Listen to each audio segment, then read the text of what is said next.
நெருப்பு இதயம் துடிக்கும் வெப்பம் பொலிவு தரும் நிலம் வயிறு நிலைத்த நிலம் உறுதி கொடுக்கும் காற்று நுரையீரலோடும் பெருங்குடல் கதையை சொல்கிறது நீர் சிறு நீர்ப்பை மலர்ந்து உடல் வாழ்வை வழி நடத்துகிறது மரம் கல்லீரல் பித்தப்பை வளர்ச்சி பராமரிக்கும் நெருப்பில் பிறக்கும் நிலம் நிலத்தில் காற்று கலக்கும்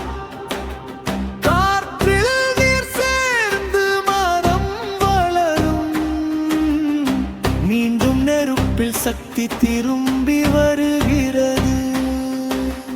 உலகமும் உடலும் இணைந்து ஓடும் சமநிலையே வாழ்வின் ரகசியம் சக்தி குறையும்